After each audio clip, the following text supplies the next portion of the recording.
Tudo bem? Tudo bem, professor? Como é que o senhor está? Tudo Tudo bem, certo? graças a Deus. Está me Tá me ouvindo ouvindo bem? bem? Está conseguindo me ver bem? Tô te vendo bem, tô te ouvindo bem também, né? Perfeito. A seguidora antiga, advogado novo. Opa, legal. Obrigado, doutora Adilson, doutora Joana. Gente, daqui a pouco a gente já começa, daqui a pouco não, já já nós começamos aqui com o tema da nossa live, né? Vamos dar um tempinho aí até o Instagram aí mostrando para as pessoas que nós estamos ao vivo, ok? Então já peço aí para vocês que coloquem o dedo no coraçãozinho aí, porque isso ajuda o Instagram a mostrar para mais pessoas aqui a nossa live. E, doutor Jader, vi aí que você estava meio feliz ontem, né? Seu time ganhou, campeão, né? Primeiramente, professor Felipe, eu queria deixar registrado aqui como tem gente querida nessa live, né? Como tem pessoas apaixonadas pelo Tribunal do Júri, a doutora Joana Segala, né, o doutor Marcelo Von Saltiel, que entrou aí, meu companheiro de plenário. E eu realmente estou feliz. Estou feliz, sou tricampeão gaúcho, né? Tricampeão gaúcho, venho ganhando Libertadores da América, Copa do Brasil, a gente vem ganhando tudo. A única coisa que ficou feia para nós foi o final do ano passado, fomos atropelados pelo Flamengo em pleno Maracanã, né?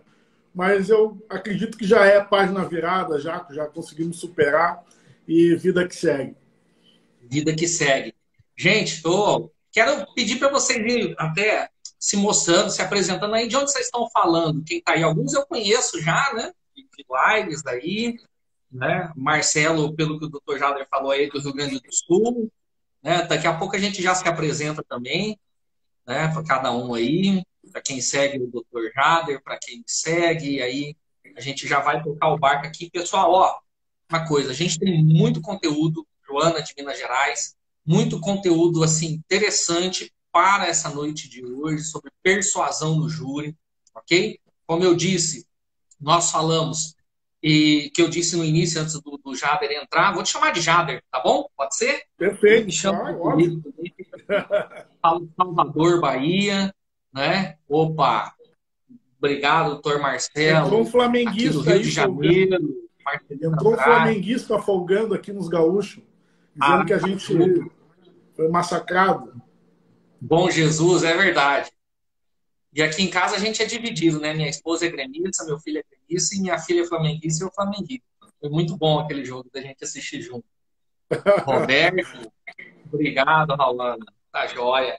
Gente, bom, nós vamos falar aqui sobre persuasão. Eu vou me apresentar para aquelas pessoas aqui que seguem o Jader e porventura não me seguem. Depois eu vou pedir para o Jader fazer o inverso, ok? Me chamo Felipe Azuma, sou advogado aqui há quase 20 anos no estado do Mato Grosso do Sul.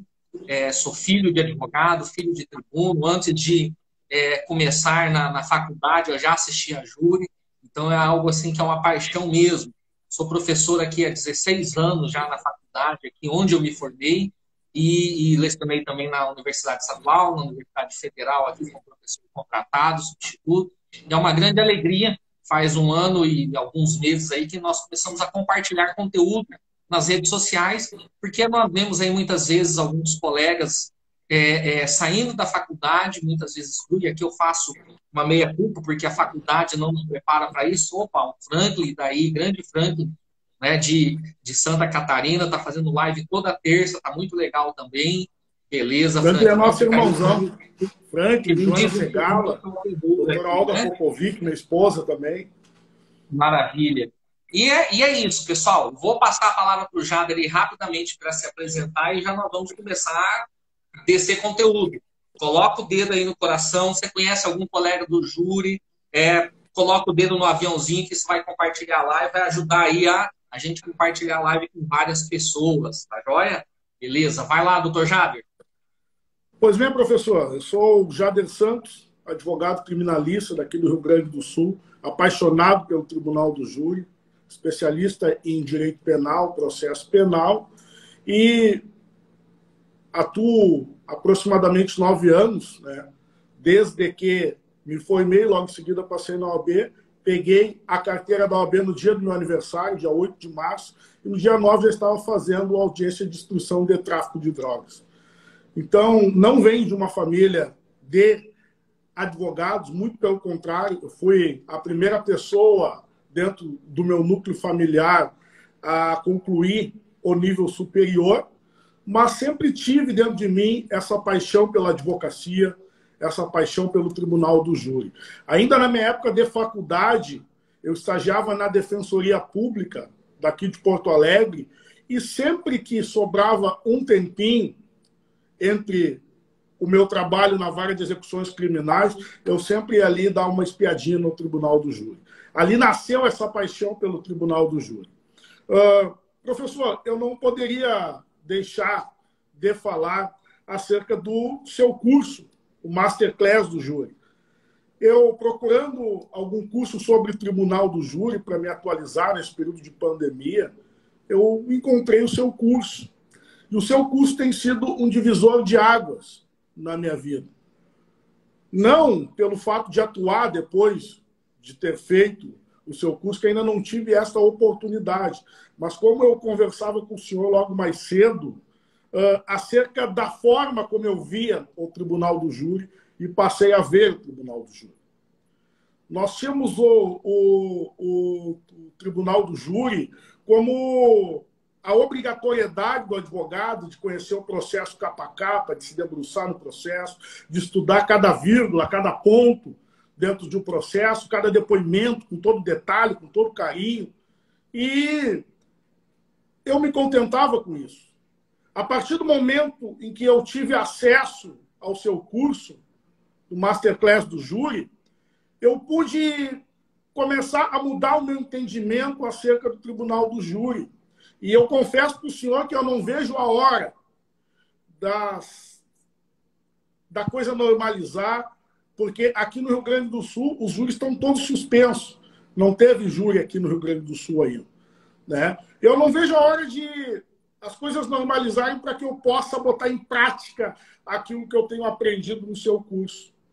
Uma das coisas que me chamou a atenção, e não entrando ainda na matéria dessa live, que nós vamos falar sobre persuasão, mas a forma como encarar o Tribunal do Júri, a forma como ver o Tribunal do Júri. Quando estamos preparando o processo, estamos nos preparando para enfrentar o Tribunal do Júri, para enfrentar aquele processo, as provas que tem dentro daquele processo, automaticamente o tribuno já começa a antever algumas coisas que podem ocorrer no plenário do júri.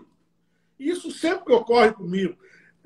O fato de antever argumentos e já ter um contraveneno com aquele argumento do Ministério Público. Mas o que mudou na minha vida a partir do seu curso é o fato de saber como iniciar o discurso, como desenvolver o discurso e como concluir o discurso. Opa! O doutor Jader não sabia como iniciar um discurso. Não, não é isso. É que eu passei a ver o Tribunal do Júri como uma ciência. O seu curso me trouxe essa experiência de olhar o Tribunal do Júri como uma ciência. Não é simplesmente ir lá falar sobre depoimento tal, sobre a prova tal. É uma ciência. É a preparação do discurso. E não somente no detalhe da prova testemunhal, da prova pericial, mas a preparação do discurso para aquele público que está ali, né? Para aquele público. A preparação de um exórdio, a preparação de detalhe a detalhe, saber quanto tempo utilizar na introdução, no desenvolvimento, na conclusão do discurso, que muitas vezes, no calor da emoção, a gente acaba dando voz a uma parte do Ministério Público e ir saindo da linha daquele planejamento. Por isso, dessa forma, eu começo a ver o Tribunal do Júri como uma ciência. Aconteça o que acontecer, se vier uma parte, a gente responde ou não naquele momento. Mas nós não podemos perder a linha daquilo que foi traçado antes do Tribunal do Júri. Isso aí o seu curso tem me dado. E eu creio que é algo lindo, é algo maravilhoso que eu vou carregar para o restante da minha vida.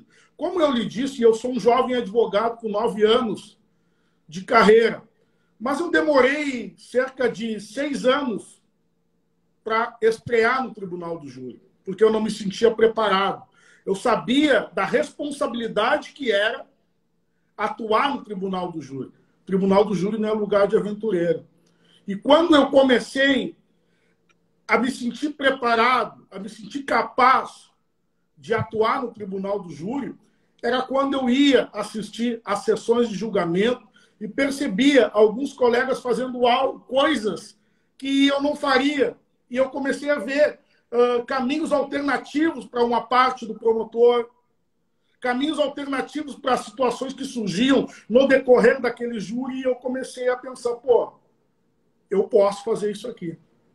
E aí tive a ajuda de colegas maravilhosos que estão aqui nessa live, como o doutor Marcelo von Saltiel e tantas outras pessoas que me ajudaram no decorrer da minha caminhada. Eu me considero um jovem tribuno, um jovem advogado, sempre disposto a aprender com pessoas mais experientes, assim como o senhor tem me oportunizado um crescimento gigantesco na área do Tribunal do Júri. Esse sou eu, apaixonado pelo Tribunal do Júri. Obrigado, Jader.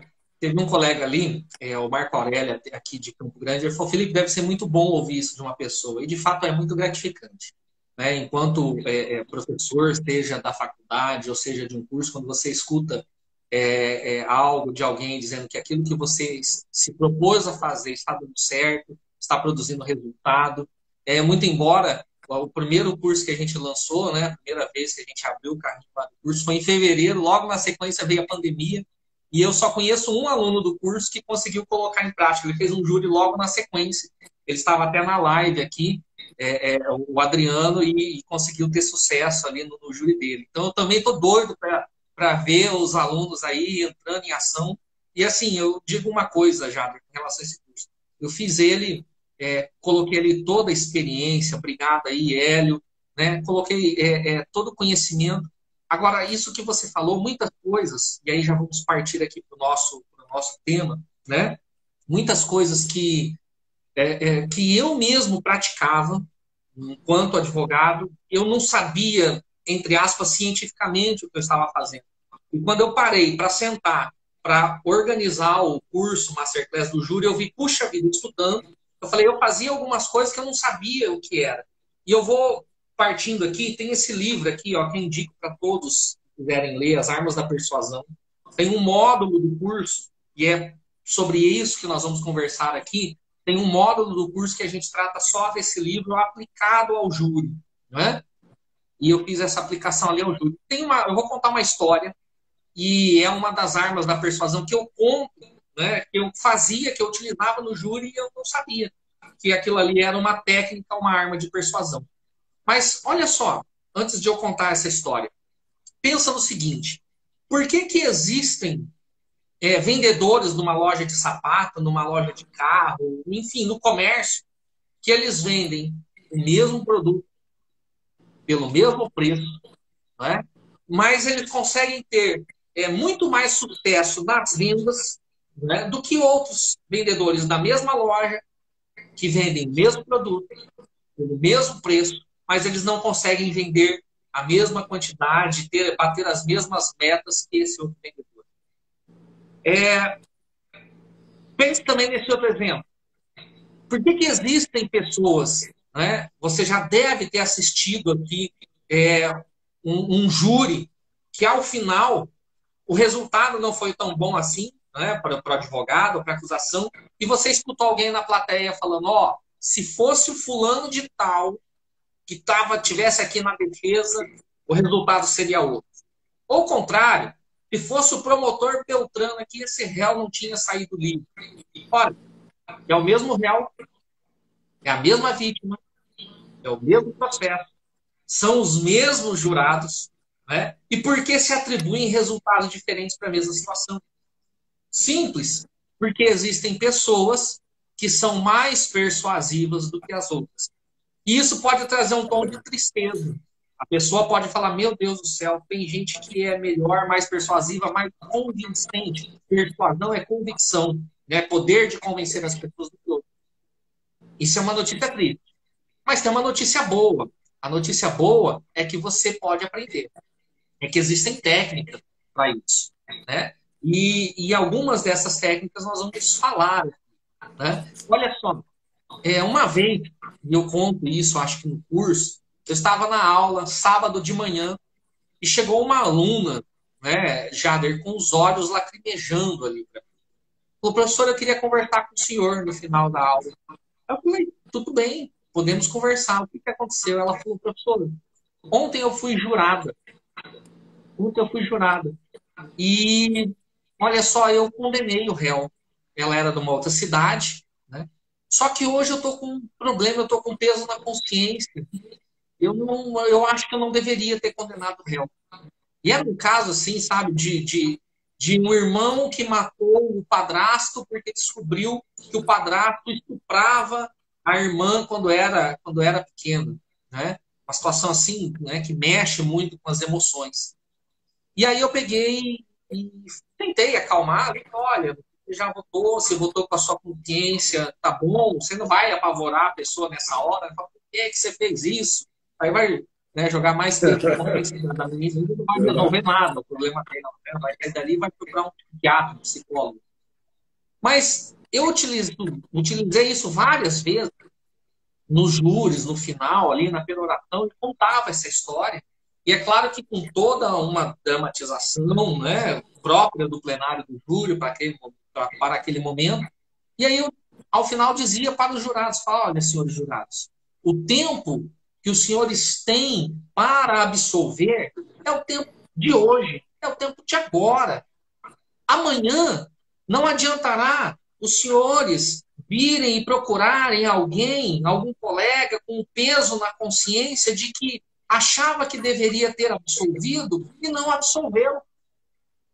Amanhã, se os senhores, né, se os senhores absolverem hoje, os senhores estarão dando uma nova chance ao acusado. E se, de fato, ele for bandido, como quer fazer crer a acusação, ele poderá vir a delinquir. Agora, se os senhores condenarem hoje, amanhã não haverá outra chance dos senhores absolverem. O que é isso? Ah, é um discurso bonito, é legal, né? Estou vendo aqui o Ari, meu colega de sala, de faculdade, vi aqui o André Colares também entrando, um abraço aí para os dois do Mind Justo, vale a pena seguir lá o canal, Mind Justo Criminal. Agora, olha só, isso, depois, lendo esse livro para preparar para o júri, né, é uma técnica de persuasão, é uma arma da persuasão que o Robert Cialdini ele trata aqui no livro. Qual arma é essa? É chamada arma da escassez. A escassez de tempo. E mais para frente eu vou tratar um pouquinho aqui a respeito da escassez. Ora, ninguém, tá? Ninguém quer perder a oportunidade de algo e se arrepender depois. É por isso que a arma da escassez é uma das mais usadas no marketing. No marketing, compre agora, senão você vai perder essa oportunidade, porque você nunca mais vai conseguir comprar na sua vida. A pessoa, meu Deus do céu, tem que comprar, tem que fazer isso. Isso é uma técnica, isso é uma arma de persuasão, né, que toca lá. E foi engraçado, uma vez que eu usei isso num júri, eu estava fazendo isso com um colega, que hoje é meu sócio, ele falou, Felipe, engraçado, você tem umas histórias legais, de onde você tira tanta imaginação para contar essas histórias aí no júri? Não é imaginação, aconteceu de verdade. Eu só aproveitei o fato que aconteceu e trouxe, né, no plenário, para o plenário do júri. Mas olha só, Jader e colegas aí que nos ouvem, se essa história, essa questão de escassez aí faz sentido para vocês, tá bom? Coloca um coraçãozinho aí, compartilha com o colega aí que está assistindo a live, tá bom? Para que isso seja compartilhado para mais pessoas, principalmente da defesa, nada contra a acusação. Mas nós temos lá, temos time, não é verdade? Vamos lá, pessoal. Professor, posso lhe fazer uma parte? Posso lhe fazer uma parte? Fica à vontade. Fica à vontade. E quando nós, defensores, utilizamos essa arma da persuasão de forma invertida, tá? A escassez invertida. Nós estamos defendendo um réu com... Vamos pegar um exemplo daqui de Porto Alegre, de um júri que nós fizemos. O réu tinha 27 processos na vara do júri. Alguns processos de duplo, triplo homicídio. e nós estamos defendendo ele. E quando a defesa utiliza o seguinte argumento, senhores, nesse processo não há prova para condenar. Se vossas excelências quiserem condenar, ele responde a outros processos, como o promotor de justiça ficou cerca de 1h30 falando de antecedente. Vossas excelências terão, sim, a possibilidade de condenar ele em um outro processo que tenha a prova da autoria, da materialidade, que aponte para esse réu. Mas não nesse processo que o conjunto probatório ele é fraco. Quando nós utilizamos esse argumento, o senhor não vê como uma escassez invertida por Sim, parte da defesa? você, de certa forma, você está utilizando isso para fazer um argumento contrário àquilo que a acusação utilizou, né? Durante 1h30, como você disse ali, ficou pisando em cima dos antecedentes, querendo que o jurado julgasse conforme o chamado direito penal do autor, né? Pela vida dele, não pelo fato que ele em si praticou. Mas olha só, o que é uma arma da persuasão, o que é a PNL, a programação neurolinguística e persuasão, né, dentro dessa ótica que o Cialdini trabalha, é isso. E como que ele descobre? E aqui eu vou já tratar de 2 pontos aqui muito interessantes. Olha só, ele chama isso de um efeito clique-zoom. Ele dá essa explicação ali no livro. Ele conta de uma pesquisa que acontece com os filhotes de peruas. Né? E o que acontecia com os filhotes de peruas? Elas têm um inimigo natural, que são as doninhas, que comem os filhotes de perua. E como que os cientistas descobriram isso? Eles pegam, ok? E começam e colocam colocam doninhas empalhadas perto das peruas. E as peruas automaticamente, instintivamente, começam a atacar as doninhas empalhadas. Mas quando eles colocam a doninha empalhada perto das peruas e dos filhotes dela e colocam com um som, com um gravador que emite o mesmo piado, que emite o mesmo som que os filhotes das peruas, as mamães peruas começam a cuidar das doninhas empalhadas. E aí ele diz o seguinte, é o efeito clique-zoom. Você aperta o botão do gravador, ele emite o som e isso traz uma reação.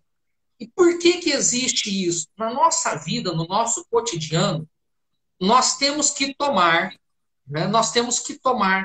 diariamente diversas decisões. E o nosso cérebro, ele precisa, então, tomar atalhos para tomar essas decisões mais rápidas. Como, por exemplo, veja só, quando você vai em uma loja de roupa e tem lá uma camiseta que custa R$150 e uma camiseta até parecida que custa R$50. Vou fazer pergunta aqui para você que está na live, se você puder, escreve aí. Qual camiseta aparentemente, automaticamente você acredita que seja a melhor? A de 150 ou a de 50? Pode escrever aí no chat aí da live. A maioria vai dizer o quê? A camiseta de R$150. Por quê? Porque o nosso cérebro ele se programou com o tempo a tomar algumas decisões e a fazer algumas escolhas. Entende? Então ele faz a seguinte comparação. Né? 150 é melhor que a de 50. O mais caro, o caro é igual é bom, e o barato não é igual a tão bom. É o que vem automaticamente. É claro que a pessoa parar, pensar, analisar, pegar a malha, etc. Tal, mas a resposta imediata que vem é essa. Fala, olha, o que é caro é bom, o caro é igual é bom. Então aqui, colegas, já vai uma dica de ouro para vocês que não tem relação com persuasão. Tá? Cuidado na hora de fixar os honorários de vocês. Né? Quando o advogado joga o preço dele lá embaixo, o que muitas vezes ele está comunicando para o cliente? Olha, esse serviço não é bom. Tá? É claro, você tem que saber usar a tabela, saber utilizar, etc. E tal. Tá? Então, quando o advogado faz isso, você pode ter certeza, se a diferença não for muito grande, o cliente vai ficar com aquele que é um pouquinho mais caro. Se a diferença não for tamanho, porque ele vai fazer essa análise.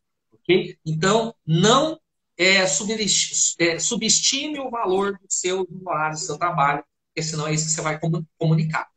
Agora vamos lá. Outro efeito clique zoom, outra dica prática aqui para vocês. Outra pesquisa. Tudo que o Cialdini fala no livro, dessas armas da persuasão, quais são essas armas? E que lá no nosso curso a gente tem um módulo e cada aula tem uma aula que fala de cada uma delas. É a reciprocidade, compromisso e coerência, aprovação social, afeição, autoridade e escassez. São 6 armas que o Cialdini trata ali. E são essas 6 armas que nós aplicamos ao júri. Não vai dar para tratar de todas aqui, evidentemente. Nós vamos dar uma pincelada em uma e outra. Mas olha só, outra pesquisa que no livro é explorada. E preste atenção bastante nessas 2 frases que eu vou falar aqui para vocês entenderem e verem se pega aí.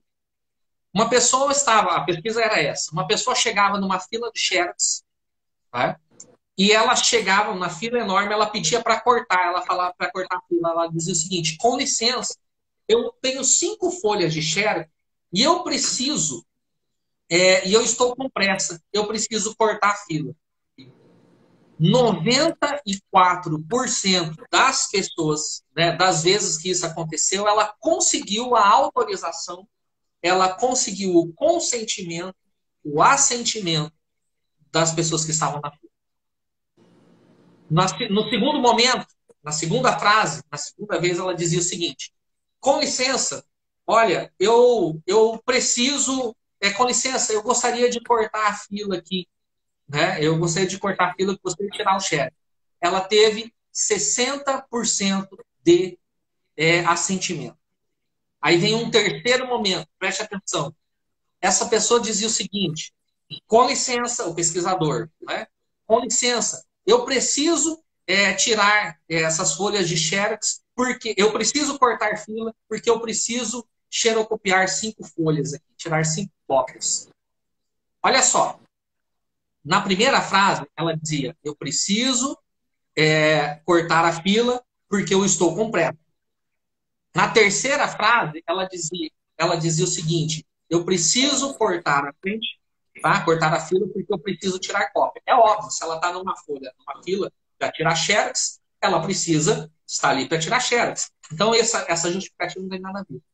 Agora, o mais impressionante, e aqui vai uma dica de ouro para o fechamento do discurso de vocês do júri, tá? É que nessa terceira fala, a pessoa, o pesquisador, conseguiu 92% de assentimento, de consentimento para cortar a fila. O que na primeira frase tem, que na terceira frase tem também. Não sei se vocês pegaram aí. Na primeira frase, é utilizada a palavra porquê. Na terceira frase, também é utilizada a palavra porquê. A justificativa, primeira frase, porque eu estou com pressa. Olha, é uma justificativa plausível. Agora, na terceira frase, porque eu preciso cortar fila, isso não é uma justificativa plausível. Mas o percentual de sim passa do 60%, lá da segunda frase, para 92%. Quase igual à primeira. O que se descobriu aqui? Que quando você utiliza a palavra, o termo porquê, você ativa um gatilho mental na pessoa de que você está dando uma justificativa para algo. Ainda que essa justificativa posterior não tenha grande significância significância causal para ela. Então, a dica de ouro, anotem aí, pessoal. Utilizem o porquê no final dos seus discursos. Porque isso ativa um gatilho mental de assentimento com aquilo que você está pedindo. Senhores jurados, absolvam o réu, porque ele não merece ser preso. Absolvam o réu porque ele precisa ir para sua casa cuidar de suas famílias, de sua família. Absolvam o réu porque ele precisa, é uma pessoa honesta e precisa trabalhar. Ah, mas isso é bobo. Pode até ser, e é verdade que talvez seja. Agora, a questão não é o que vem depois. A questão é o porquê. Isso ativa um gatilho mental, ok? Que auxilia no assentimento à sua tese, aquilo que você está pleiteando. Quer fazer alguma pergunta, Jader? Alguma intervenção? Não, Não, não, eu só quero acrescentar dentro disso que o senhor falou, utilizar bastante esse porquê lá na peroração, a partir do momento que tu começar a fazer uma retomada dos principais argumentos e absolvam porque o argumento tal já foi dito Ótimo. lá no corpo do discurso, e começar a retomar todas aquelas teses, as principais teses, né? E utilizando o porquê. Ok. Extremamente. Maravilha. Quer ver outra arma? Agora vamos falar, né? Acho que agora que a gente pode Da reciprocidade. da reciprocidade, né? Que é uma arma também muito utilizada ali que o Cialdini fala. Mas ele fala também, né, antes até de ele entrar na, na reciprocidade, ele fala de uma. Não chega a ser uma arma, ele chama de arma da influência, né, não é uma das armas que ele utiliza, é o chamado contraste. Né? E isso pode ser muito utilizado na negativa de autoria. Né? O que faz? Olha só, faça o seguinte teste. E eu fiz, está lá no livro. Algumas pessoas que leram o livro não fizeram o teste. Pega três baldes d'água. Em um balde d'água, coloca a água fria, gelada. Em outro balde, do outro extremo, coloca água quente, morna. No balde do meio, coloca uma água em temperatura ambiente. E o que você vai fazer? Coloca as suas duas mãos nas extremidades. Uma na água gelada, outra na água quente. A sua mão da direita vai ficar quente, a sua mão da esquerda vai ficar gelada, porque está ali. Depois de 2 minutos, pega essas duas mãos e coloca no balde com a temperatura ambiente. O que vai acontecer? A sua mão que estava quente vai aparentar que está gelada. A sua mão que estava gelada vai aparentar que está quente. O seu cérebro ele vai inverter.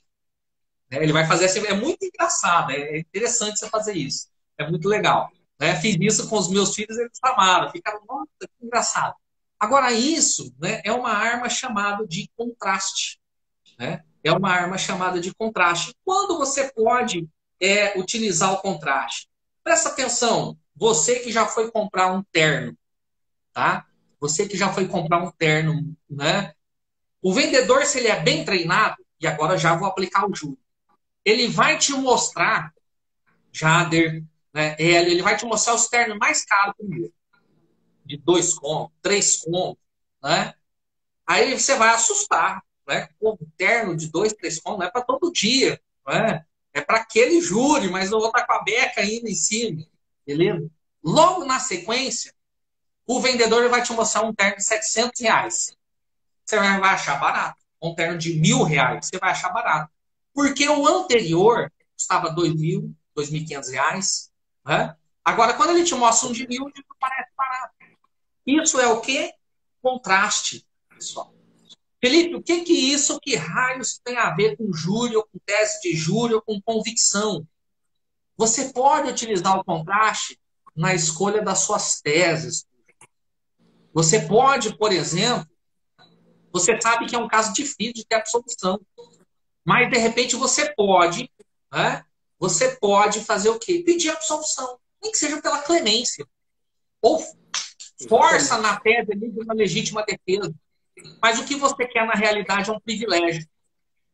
Porque quando você pede a absolvição, né, e o jurado não dá, mas quando você oferta para o jurado uma outra possibilidade menor, você quis ofertar para o jurado um terno de 2, 3 mil reais. Ele não vai comprar.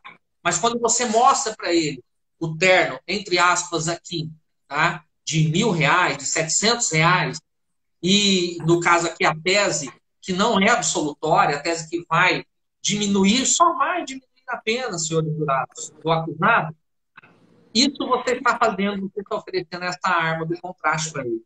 E aqui nós entramos também com essa arma da reciprocidade, tá? Que é uma das armas da persuasão que o Cialdini trabalha. É muito interessante no livro dele. Por quê?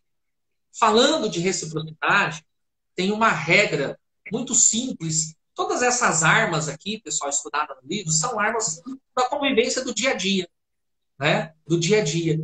Então, olha só, como que funciona a reciprocidade? Ninguém, é uma regra geral que ninguém, que as pessoas têm aversão pelas outras quando elas recebem algo e elas não retribuem, pela pessoa ingrata, né? Então, você pode utilizar a regra da reciprocidade quando o seu cliente... Vamos fazer o inverso do Ministério Público. O Ministério Público não deita e rola quando o cliente tem uma FAQ, né, uma folha de antecedentes criminais imensa. Agora, por que não utilizar a favor do réu quando o seu cliente, quando o seu constituinte, ele tem bons atos, né, prestados para a sociedade? Quando ele tem atos de caridade prestados para a sociedade. E olha só, uma vez, também não sabia disso, era recém-formado, era num júri, né? E eu vi ali, lá na qualificação do réu no interrogatório, eu fui fazer um júri para ajudar um amigo meu que era ciclista, que era um conhecido, etc e tal. Eu era recém-formado, eu fui olhar ali no interrogatório, aquela primeira parte do interrogatório que o juiz analisa a vida pregressa do acusado. E o acusado, ele tinha ali, eu vi que ele tem filhos. Sim, um filho adotado. Um filho adotado. Eu não sei, Jader, né, se você tem experiência ou não com adoção, ou conhece alguém que tem experiência com adoção. Mas uma pessoa que adota a outra, um pai, né, que adota uma mãe, que adota a outra, é uma pessoa altruísta. Verdade. É Quantas verdade. boas pessoas nós conhecemos por aí que não têm coragem? Porque nós sabemos a dificuldade, da responsabilidade que é ter um filho, né, biológico. E quanto mais você ter um filho adotivo, que não tem coragem de adotar. E eu utilizei isso no júri para saber. Olha, senhores jurados, o que nós temos aqui de antecedente do réu? Nenhum. Agora, o que nós temos aqui dele é que ele foi uma boa pessoa. Tão boa, né, que ele teve a coragem de adotar uma criança, que é um filho, que não é um filho biológico dele. Quantas pessoas... Será que ele é um marginal de verdade, um bandido de verdade, que tem um ato tão altruísta assim? Por quê? Isso é reciprocidade, né? Se o réu, então, errou aqui no ato, mas ele também tem pontos positivos para com a sociedade. É a utilização da arma da reciprocidade. Outra Professor, forma... eu vou lhe Vai fazer lá, uma pergunta que eu sei que o senhor já ia entrar nela, mas no seu vai curso lá. ali o senhor utiliza bastante desse exemplo da reciprocidade. E quando o réu não tem nada de bom, quando o réu não tem nada de bom na vida dele, que a defesa possa utilizar, mas ele tem uma boa base familiar e tem um pai, tem uma mãe que fizeram algo relevante dentro da sociedade. Eu passo a bola para o senhor. A mesma situação, né? Às vezes ele, o réu, pessoalmente não tem vamos dizer, esses atributos aí de ter prestado algum serviço à sociedade. Mas o pai dele fez. A mãe dele fez, né? Eu já vi um caso, isso é tão forte, eu já vi um caso ser desaforado, não porque a sociedade tinha alguma coisa contra ou a favor do réu, mas porque o pai do réu era uma pessoa muito benquista lá numa pequena cidade, que ajudava na APAE, que fazia atos assim, né, de caridade para sustentar a APAE ali da cidade. Então o tribunal desaforou porque aquilo ali ia pesar no júri. E ia mesmo. E a verdade é essa, ia mesmo, né? Então, a reciprocidade não é só para com o réu, mas a reciprocidade é para com o entorno, o contexto de vida dele ali. E isso pode ser muito bem aproveitado. O Ari Vai lá, Fruto, seu amigo aí, ele diz vai assim, ó, lá. então a Flor de Lis tem privilégio, adotou mais de 30. E, boa, Ari. Bem pensado. Tá fazendo, às vezes, do advogado diabo aí, Ari. Valeu. Tá sim, tá. Né? Ari, amigo de longa data aqui, antes da faculdade, inclusive. Né? Mas vamos lá. Neste caso da Flor de Lis, se não se tivesse, vamos pensar, Ari, bem agora nisso aí, ótimo. Se não se tivesse descoberto, né? Vamos imaginar que o caso do homicídio dela fosse um caso de homicídio comum. Ela tivesse brigado no trânsito e ali praticado um homicídio, ou tivesse atropelado alguém no trânsito e tido como dolo eventual. Ok? Será que essas dezenas de adoções que ela fez não pesariam favoráveis a ela? Com certeza pesaria. Mas aqui que se descobriu, e aí eu não estou afirmando, eu estou dizendo que é aquilo que a imprensa está noticiando, né? Que ela utilizou sempre disso, desde o início, com finalidades espúrias. Então, o ato que, em tese, supostamente ela praticou de caridade, ela tinha uma finalidade ruim ao seu fundo, ok? Então, é Mas, coisa inversa, não, mas mas, valeu aí. não, mas isso agora, ali respondendo o Ari, isso aí também a gente não pode, nesse momento, ter como uma verdade real, né? Nós Claro, estamos claro. indo para a conclusão do inquérito, o oferecimento de denúncia. A única presunção que cabe até esse momento, inclusive para a Flor de Lis, é a presunção de inocência, né? Então, a Sim. gente não pode presumir que essas 30 crianças que ela adotou e mudou a vida dessas crianças de alguma maneira, né, teve alguma finalidade espúria. A gente não pode Sim, fazer esse tipo de presunção nesse momento. É óbvio que o Ministério Público vai utilizar disso num plenário e também a defesa vai utilizar desse argumento para tentar demonstrar que ela sempre teve um trabalho de grande relevância dentro da comunidade, trabalhava com drogaditos, recuperando, resgatando vidas, e em um determinado momento da vida dela, né, ela pode ter se envolvido nessa situação, né? Mas perfeitamente poderia ser utilizado, no meu ponto de vista, o fato dela ter esses 30 filhos adotados, que pede até o marido ter sido filho dela, né? Mas pode ser, sim, utilizado como elemento de persuasão pelo advogado que vai fazer ali a defesa dela. Professor, vamos lá, Jader. nos explica um pouquinho ali sobre a regra da concessão recíproca. Eu vou lhe A regra citar da aqui para a senhora falar. Bom, o que é a regra da concessão recíproca ali dentro da reciprocidade? Sempre quando você está numa linha de negociação, que eu vou utilizar aqui, ok? Quando você cede um pouco, tende-se que a pessoa que está do outro lado nessa linha de negociação, ok? Também ceda um pouco. E aqui nós vamos voltar novamente à questão das teses alternativas, das teses subsidiárias. A mesma situação. Quando você traz uma tese principal, que talvez não seja mais forte, mas que talvez ela seja maior, e você faz um recuo,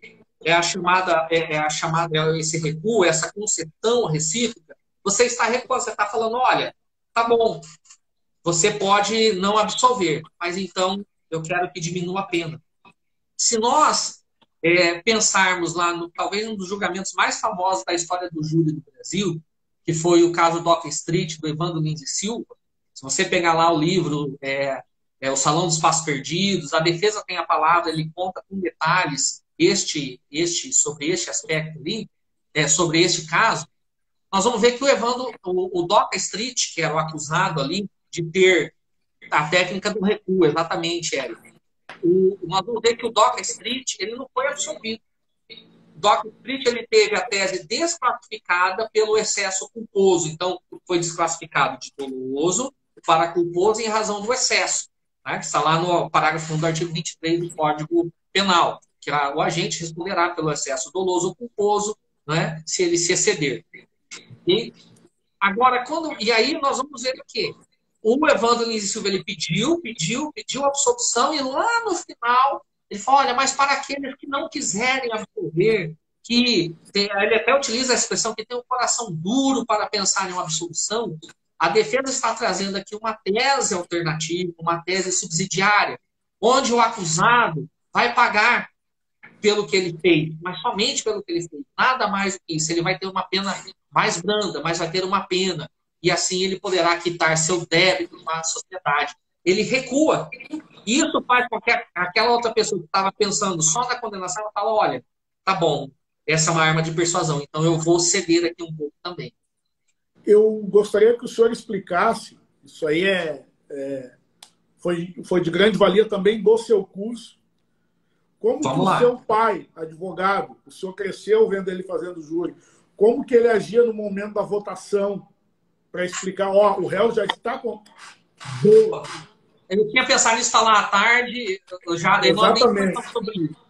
Não, eu estou aqui só para levantar a bola para o senhor cortar, Beleza, ou cavar o boa. pênalti para o senhor bater. Gente, anota isso aí, tá bom? Ó, ótima pergunta, né?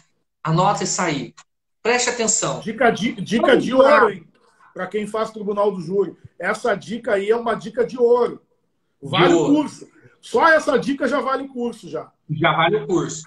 Nós estamos falando de concessão recíproca de recuo, que nem o Hélio colocou agora aí.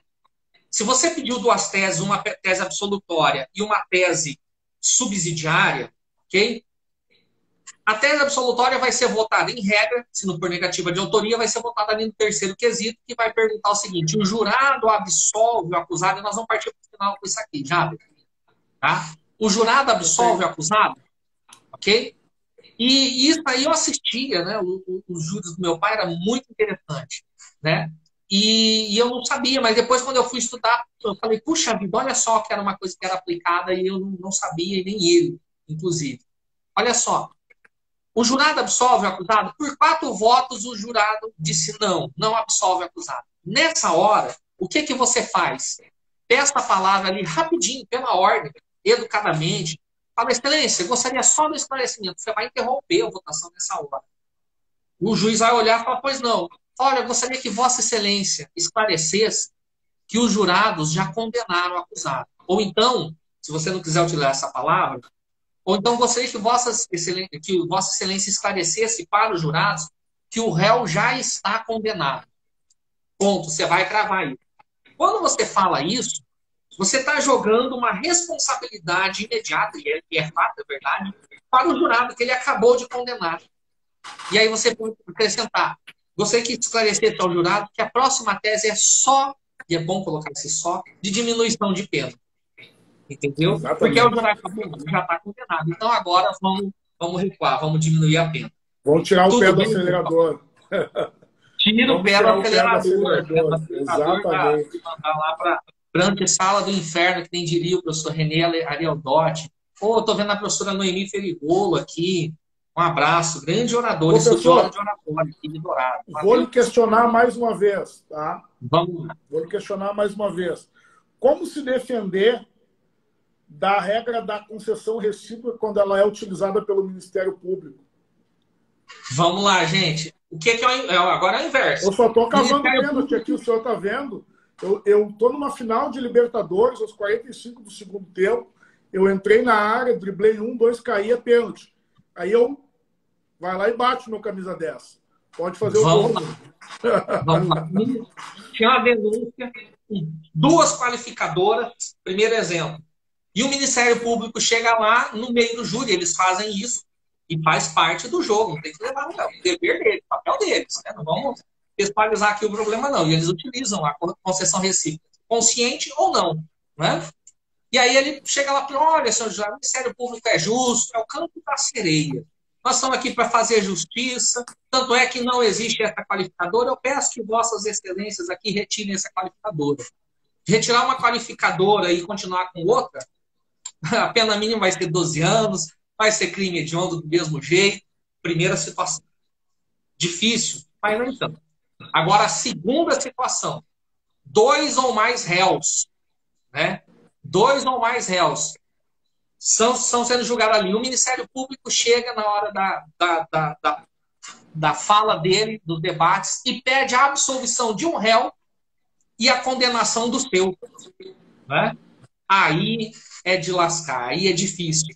Né? Aí é de lascar, é difícil demais. Por quê? Porque ele vai, ó, eu sou justo, tanto é que para o réu A eu pedi para absolver. Para o réu B, esse merece ser condenado. Primeira coisa nessa segunda situação, tente desmembrar o processo, tenta não fazer o júri junto. Por quê? Quem foi jurado em um não será jurado no outro, proibição legal. Se você não conseguir desmembrar o processo, e aí você pode usar a estratégia de um recorrer ou não, ok? Que é a estratégia perfeitamente legal, você no júri vai dizer, olha, senhores jurados, aqui o Ministério Público ele acertou quando pediu a absolvição do réu A. Parabéns, senhor promotor. Porém, com relação ao meu cliente, ele errou. E se pode A ser absolvido, B também pode ser absolvido. A palavra do Ministério Público não é soberana, não é absoluta. Okay? Agora, no primeiro exemplo, que é a questão da qualificadora. Estou caminhando aqui mais rápido, porque nós temos 7 minutos de live só aqui. Passa rápido, né? Passa rápido, né? E aqui, pessoal, olha só, ele pediu a exclusão de uma qualificadora. Você vai desmascarar a fraude ali na situação e dizer mesmo que é uma fraude. Por quê? Porque permanecendo uma só qualificadora, o crime continuará sendo hediondo. A pena mínima continuará sendo de 12 anos. Isso, na verdade, nada mais, nada menos é do que uma barganha que está tentando ser feita aqui perante os senhores jurados, conselho de sentença, que estão tentando ludibriá-los com essa história, com essa situação. Então, colegas, né, passou rápido aqui, falamos um pouco só de uma arma. Vou citar o senhor mais uma coisinha. E quando o Ministério Público chega no plenário e ele desiste de todas as qualificadoras? O terceiro exemplo. Vai seguir mais ou menos, né, o mesmo padrão. Se ele desistir de todas as qualificadoras, talvez você tenha até um argumento a mais. Quer dizer o seguinte, olha, aqui o Ministério Público estava tão enganado que na denúncia ele insistiu nas qualificadoras, na pronúncia ele insistiu nas qualificadoras, e agora aqui perante os senhores jurados, ele pede para retirar as qualificadoras. Então é porque se trata de caso de absolvição. E tem um trecho lindo, uma passagem linda do Roberto Lira, quando ele faz um júri, o príncipe dos promotores, ele faz um júri, né? Ele faz um júri onde ele pede a pena mínima e os jurados absolveram. Aí o Margarino Torres, que era um clássico juiz, né, lá do Rio de Janeiro, do início do século passado, ele chega para o Roberto Lira, do meados do século passado, ele fala, doutor Roberto Lira, aprende uma coisa, o júri sempre dá um desconto na fala do promotor. Quando o Ministério Público pede pena mínima, é porque é caso de absolvição. Então você utiliza essa história, né, para contra-argumentar a esse tipo de situação. Jader, eu achei que nós já podemos partir para o final. Eu não consegui ficar acompanhando as perguntas aqui, me empolguei, nós temos aí 5 minutinhos aí, né? Quero agradecer aí a presença de todos, de todas, de quem participou aqui, né, Joana, gente do Brasil todo, isso é muito legal, a Ari lá do Norte, a professora Noemi daqui, me perdoe se eu esqueci de alguém, o Leandro Bessa, que está sempre participando toda a live com a gente lá de Goiás, e as redes sociais, né, nos aproximam, né? É verdade. Já com tantos outros a gente não conhecia, né? Conhece só de rede social, que às vezes parece até próximo. Jader, fica aí com a palavra final, por favor. Professor, eu queria lhe agradecer pela oportunidade de poder estar participando dessa live com o senhor, dizer que eu fiquei muito feliz e, mais ainda, estou aprendendo cada dia, estou comendo do maná que desce do céu. É como se fosse um maná. Cada aula do senhor é uma refeição para o nosso entendimento, abre o nosso entendimento. Então, eu quero deixar para todos os colegas, todos os amigos que nos acompanham nessa live, a seguinte recomendação. Façam o curso do professor Felipe Azuma. Um excelente curso, sem reserva de conhecimento. Sem reserva de conhecimento. O professor Felipe Azuma, ele nos trouxe um curso diferenciado. Eu não estou aqui para fazer propaganda do professor Felipe Azuma, nós não conversamos sobre isso. Estou tão somente recomendando porque realmente é um curso diferenciado. Já fiz outros cursos de Tribunal do Júri, mas igual a esse curso do professor Felipe aí, eu ainda não vi outro curso igual dele. Se vocês tiveram apenas um aperitivo nessa live aí, gostaram, é muita informação, o curso é pesado mesmo, tem que tirar tempo, tem que se dedicar, mas vale cada centavo, muito bom. E gostaria de lhe agradecer mais uma vez. Gostaria de lhe agradecer mais uma vez, né? E dizer que esse aprendiz de advogado está aprendendo muito com o senhor aí. Tenho humildade de sobra para poder reconhecer. A gente tem que aprender com quem tem para nos ensinar. E o senhor tem muito conteúdo para nos passar. E bendita a hora que o senhor resolveu externar esse conhecimento. Como o senhor mesmo disse lá no início da live, que há 1 ano e meio o senhor começou a postar vídeos nas redes sociais, começou a fazer a live há menos de um mês, né? Essa live, ela nos alimenta. Então, o senhor continue com esse propósito, que existem pessoas que são chamadas para um determinado fim. O senhor foi chamado para ensinar. Então, a gente está aqui para aprender. Gostaria de lhe agradecer por tudo. Valeu. Olha, um forte abraço. Obrigado aí, Joana. Depois eu passo o link. Eu devo lançar, porque a gente faz turmas, né? A gente deve lançar o curso em outubro ou novembro de novo. A gente abre outra turma, ok? Possivelmente, tá? E eu passo sim, te aviso, fiquem tranquilos. Gente, olha, muito obrigado. Foi um prazer, uma satisfação falar deste tema aqui que eu gosto muito, tá? E qualquer coisa a gente está à disposição. Sigam a gente aí nas redes sociais. Sempre a gente está postando conteúdo no YouTube, agora, no Instagram. Tá joia? Um forte abraço, Jader. Prazer é nosso. Professor, só mais uma coisa. Oi. A pose pro print, o pessoal repostar lá nas redes. Não entendi. O que foi? A pose pro print. Opa, print. Beleza. Opa. Vamos lá. Gente, ó, quem tá aí com a gente, dá um print aí, vamos fazer uma pose aqui pro print. Posta nas redes sociais, marca a gente, tá? Incentiva bastante. É muito joia. Como, Jader, você quer? Eu vou fazer assim, para o senhor aparecer, ó. Print. Opa, maravilha. Aí. Então eu vou colocar aqui. Vai lá. Feito, professor. Maravilha. Um abraço. Gente, ó, espero vocês aí pulsando, tá joia? Marcando a gente. Um forte abraço, Jader. Até mais. Tchau, tchau.